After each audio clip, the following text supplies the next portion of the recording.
Welcome everybody to the Kabbalah Café for the first Parsha in the Torah, Parashat Bereishit. This Parasha is a very, very special one because it's the first one, and Bereishit means in the beginning, which means the first. And the Hasidic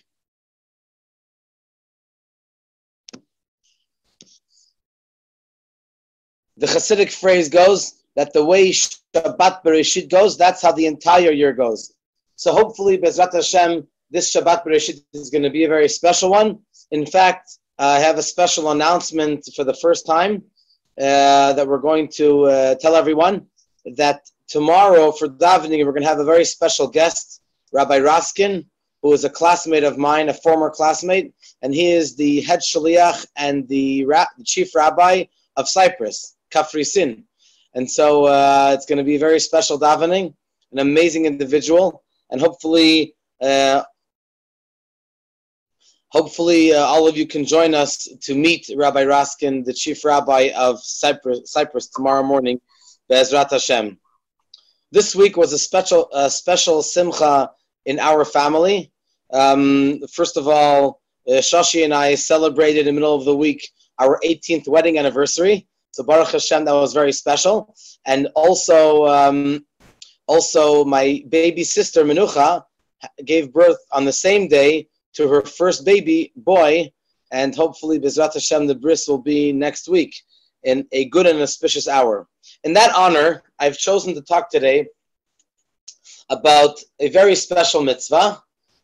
In fact, it's the first mitzvah in a sense. It's not the mitzvah that Hashem told Moshe to tell us, but it still is a special mitzvah that Hashem told Adam and Chava. As soon as Adam and Chava were created, in the first chapter of the Torah, when Hashem goes through all of the creations of the 6 days of creation, Adam and Chava open their eyes, and Hashem gives them a commandment. And that is,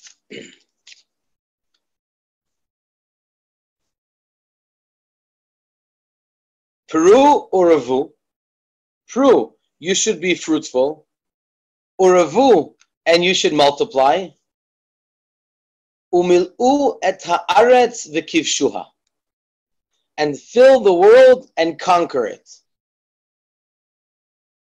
Sounds like a nice blessing, a nice command, but shouldn't they sort of get to know themselves, each other, what they're doing in the world, familiarize themselves with this new concept? They're the first human beings. Boom. You're created. Be fruitful and multiply. Sounds interesting. 3 years ago, there was a very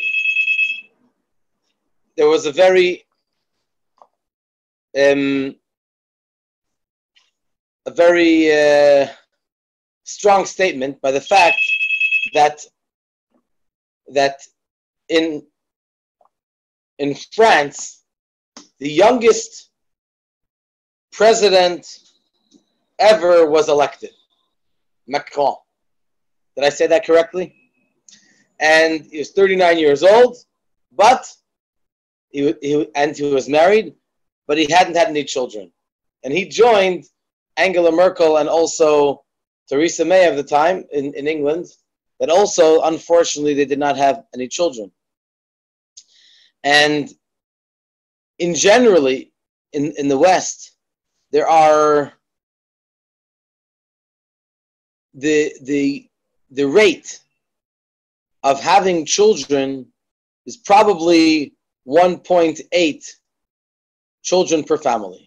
Baruch Hashem in Eretz Yisrael, not only in the observant world, but also in the secular, in the not yet observant world, I call it, the average amount of children that people have is already over 3%, closer to 4%, Baruch Hashem, which is a great sign. Israel is one of the countries that have the largest percentage rate of children per family. And so the question is a practical question. Why should a person have another child? What do parents gain by having new offspring? It's interesting to note that unlike any of the other 613 mitzvot, where the Torah doesn't get into the details of how difficult it might be, the Torah just says, you got to do it. This is the mitzvah. Hashem wants you to do the mitzvah, and that's it. End of conversation. When it comes to having children, the Torah talks about several details, almost understanding the individual. It's almost as if Hashem says, I understand how hard it's going to be, but nevertheless, you got to have more children. First of all, the Torah says to Chava, to Eve, Be'etzev tildi banim. Harba itzvonech v'heronech. Be'etzev tildi banim. You will have children in sadness. It's almost as if in depression. Now, it doesn't say that it's going to be a lot of pain. But why does birth have to be associated with sadness? It seems to be that birth is anything but sadness. You might have pain. You might scream. You might be all an outburst of emotion, but sadness is connected to depression. It should have just said, Hashem should have said to Chava, with pain you will give birth to children. Why with sadness? Where else does the Torah talk about this idea of sadness? So Rabbi Shamshon Rafal Hirsch says a very interesting point, that sadness is connected to the fact that a person seems themselves to be too small in their own eyes. And so therefore, they give up on their own freedom and their plan to flourish. And that's where sadness comes in. So based on this idea, birth is connected with sadness, because the woman realizes that now she's going to be less free to do what she wants because she has to raise the child. So too at the end of this parsha, or else do we have a similar expression of etzev, vayit atzev el libo. Hashem had sadness, so to speak. Hashem realized that he has to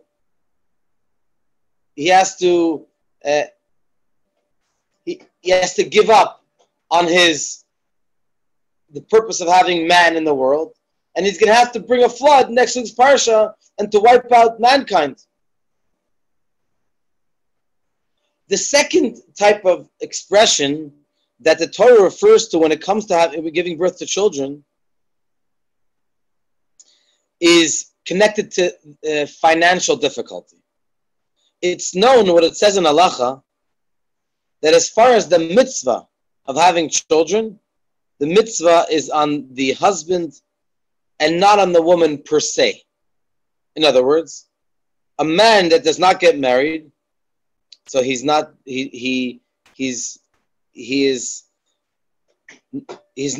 fulfilling a mitzvah which was placed upon him. While a woman that does not get married, she does not violate a mitzvah of not having children. So the mitzvah is mitzvah per se. Of course, a woman can do other mitzvot as well, but the question is about being commanded for the mitzvah. Who is commanded for these mitzvahs? So the obvious question is, how could you command only one party? if there's no wife, there's no way to have children. And so what's explained in the commentaries, one of the explanations is that when it comes to having children, one difficulty is one that the Torah realizes that the husband is going to have a big issue, is going to have a challenge. Because usually the husband traditionally is the breadwinner of the family. And he realizes that a child is not just the blessing that he is, but it's a package deal. And there's going to have to be a lot of money invested in raising a child. And so he might think that he can get away without having a child or an additional child. Therefore, the Torah needs to give him a special push, a special mitzvah, a special encouragement. And Hashem says to the husband, you have a mitzvah to have children. So that gives him an extra encouragement. And the other thing is, the other point of what we see interesting about having children is that in next week's Parshat Noach, the Torah also says about the mitzvah to have children.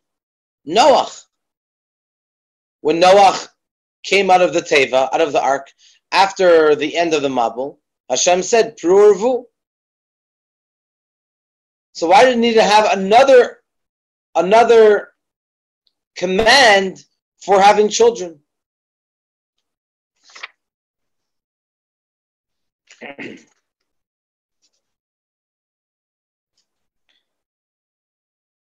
They tell a story about a scientist. And the scientist was working on a very prominent piece of work. And he's sitting at home. He's trying to focus. But his 7-year-old son is playing around.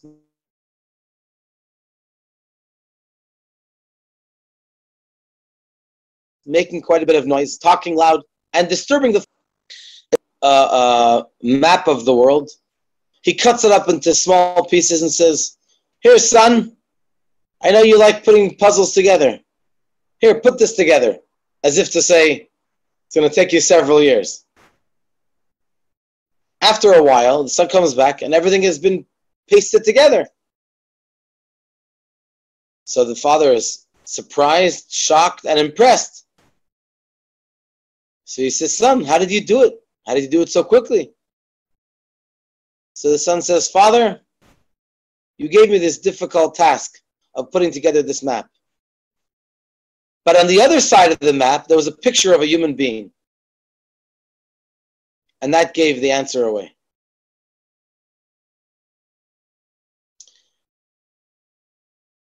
The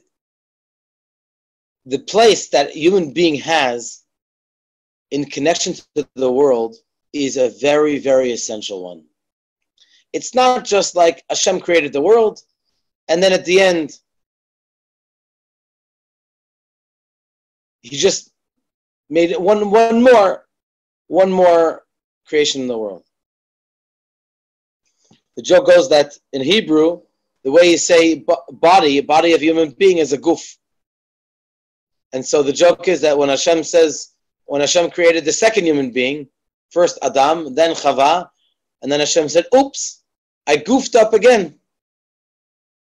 And so one can look at the human being as being just another creation out of the billions and trillions of creations plus that there are in the world.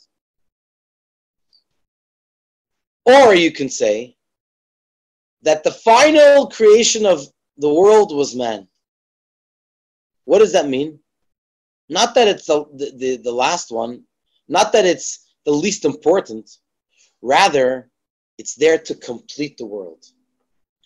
In the Chumash that we read on Sunday, and also on Simchat Torah, we read the Kiddush, the first paragraph of the Kiddush for Friday night.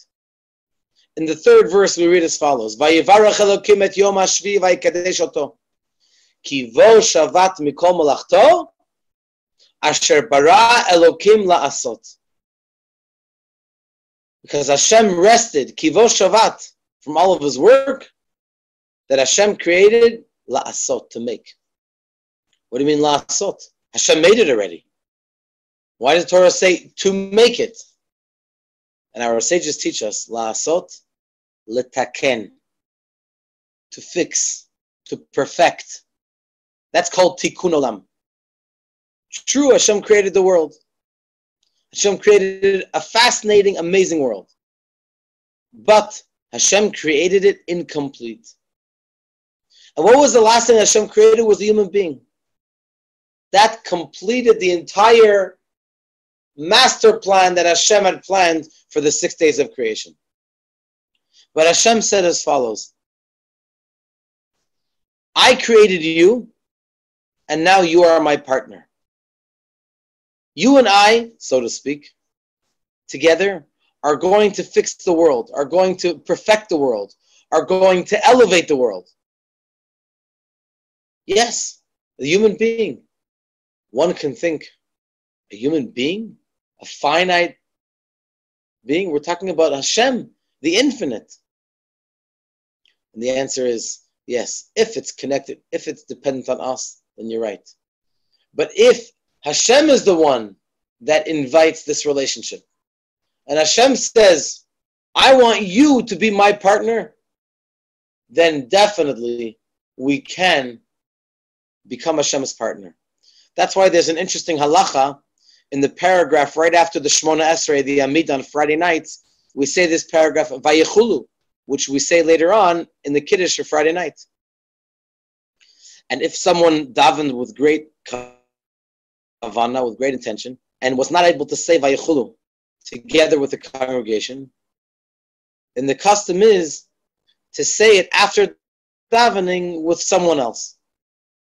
Because we are partners in creation. It symbolizes the partnership. Two people symbolize, of course, only a symbolization of us with Hashem, or better yet, Hashem with us. And so therefore, the moment that Hashem created Adam and Chava, the moment that they opened their eyes, right away, Vayivarach otam Elokim, Hashem blessed them. It was not just a commandment, tell them what to do, but it's a blessing. Pru urevu, be fruitful and multiply. Umil'u et haaretz v'kivshuha, and fill the world and conquer it. Conquer it in a positive way. Conquer the world. Elevate the world. It's not enough one child, but be fruitful. This is true fruit when a person sees that they're able to bring down more neshamas to the world. Urevu, not one, but more. And if you have the ability to have more children, then you have a mitzvah to bring more children to the world. Every single child is the greatest blessing to the world. And that's why the Torah needs to give us encouragement and say, I know it's true. I know that it's difficult. I know that you're going to have sleepless nights. And I know that it's going to be very hard for the parnasa, for the livelihood and support of these children. But remember forever that this is what the world is all about. Hashem creates one person. Our mitzvah is to be fruitful and multiply more and more. When we bring more neshamas to the world, we are completing the purpose of the creation. That's why it says when the last neshama comes down to the world, then Mashiach will come. We don't have to wait for that, of course. We don't know when that package of neshamot is going to be empty.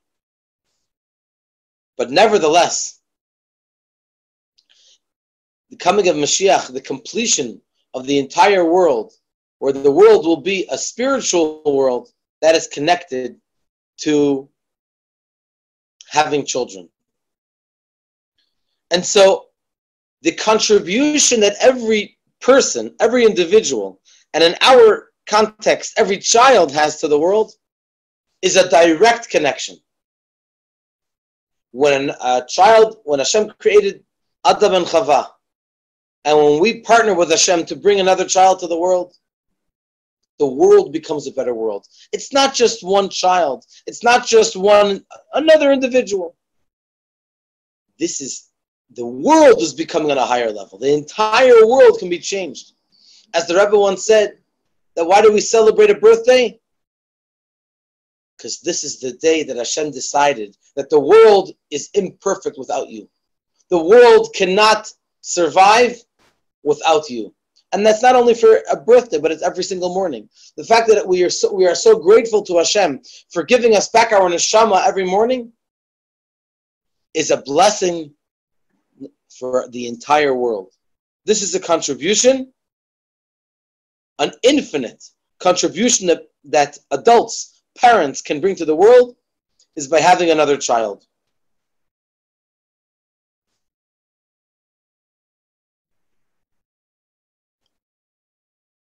The Rebbe once said about having children that everyone wants their child to be most perfect, to excel in everything. But that's exactly why it's important to have as many children as possible. Because no child is perfect.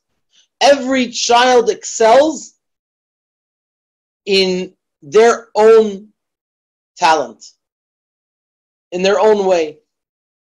Therefore, it's our obligation to have as many children as possible and to help every child to grow and to excel in their own subject in life.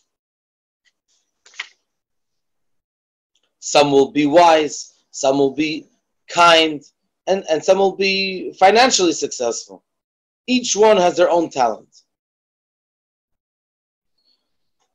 So what's the difference between the mitzvah where Hashem said in our parsha, be fruitful and multiply, the mitzvah to Adam and Chava? How is that the difference between the way Hashem said in next week's parsha to Noach, be fruitful and multiply? So the Rebbe says an interesting point in another place. Because Hashem spoke to Adam and Chava when they didn't have any children yet. It's a mitzvah to have a child.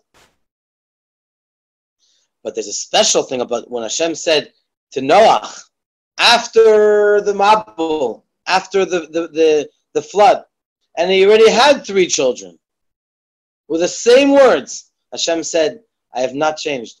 Noach was afraid there's going to be another flood, and then what's the point of having more children if there could be another flood and Hashem might, God forbid, wipe out mankind?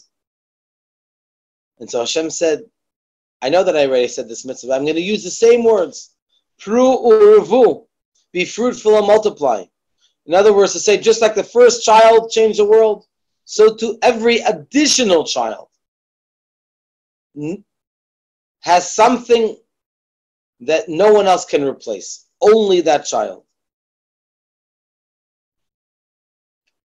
Now, the contribution of every child, up until now we spoke about the contribution to the world. Now, we want to speak for just a moment about the contribution to the parents and the contribution to the family. If someone thinks that they're going to have more of a difficulty in parnasa, in their livelihood, because of another child or because of their children, then they're wrong. That's because every child which is born is a blessing. And when Hashem gives a blessing, when Hashem gives any one of us a blessing, Hashem gives us the tools to be able to deal with a blessing. It's a package deal. And Hashem gives us not only the fortune and the excitement of having a child, but also the tools to be able to raise the child, not only financial tools, also emotional tools. Sometimes it can be very, very straining. But Hashem gives us the koach to be able to deal with every single challenge, quote unquote. And this is definitely an amazing challenge.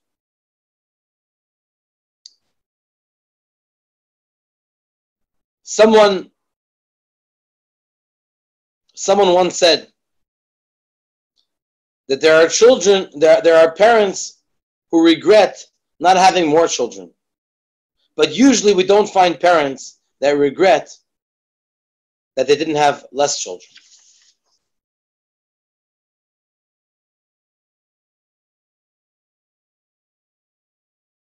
I'll just finish off with an amazing story, which is connected to my model shliach, Rabbi Mendel Kaplan. I had the zechut, the merit of working with him in his Chabad house in Thornhill, just near Toronto, in Canada. The story is told about Mrs. Jordana Hennig Stockholmer, a very successful lawyer in Thornhill, Toronto, and she's very involved with Israel bonds. Even though her and her husband were not specifically, did not excel in observing Torah and mitzvot, but they were very connected to my friend Rabbi Kaplan, the shliach. And slowly but surely, they started to become closer to Yiddishkeit. One winter, Mrs. Hennig realized that she is pregnant. And the doctors suggested that she should do an abortion.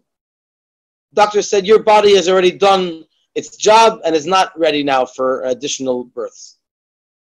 To the extent that the doctors made her sign that if she does not abort, then she's going to give over all of the responsibility to herself, and she's taking away any responsibility from the doctors.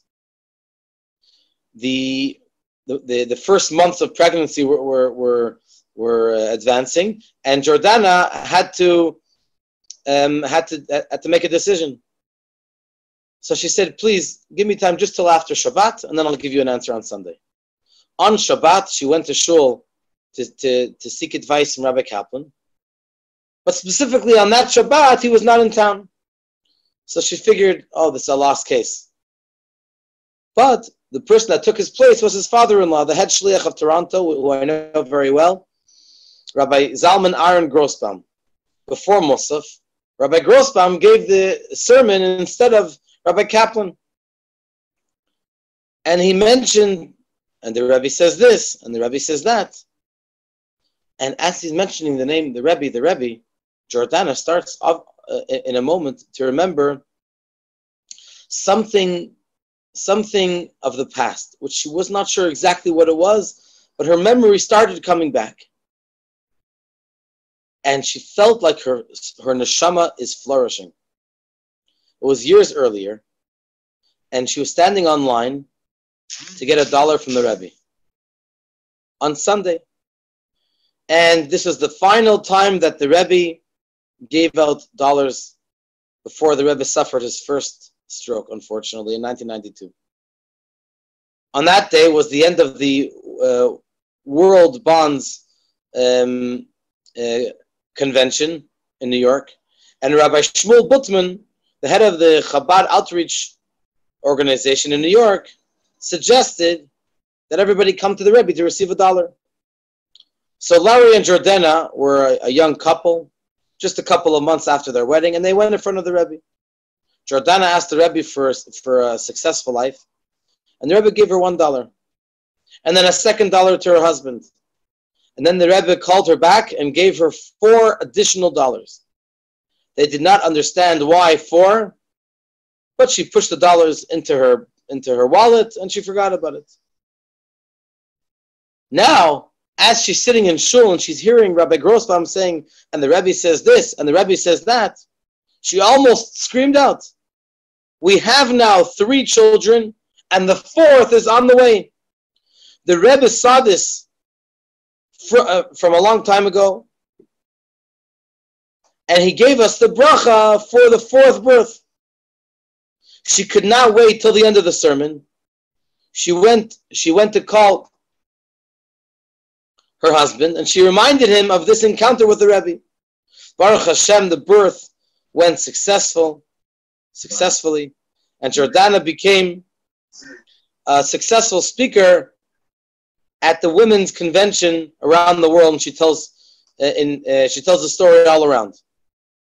What's her bottom line? Her bottom line is that when a person needs to bring another child to the world, Hashem gives them the ability and the effort. The challenges don't start before Hashem gives us the bracha to be successful on this unbelievable mission of bringing more Jewish life to the world. Thank you so much for joining us. And just to finish off, I want to mention the great bracha that I sent around yesterday, or the day before. It was yesterday, that Chaya, Baruch Hashem, gave birth, that we have been davening for several months, that we were afraid that the doctors said that she needed to have a procedure that it might jeopardize the baby.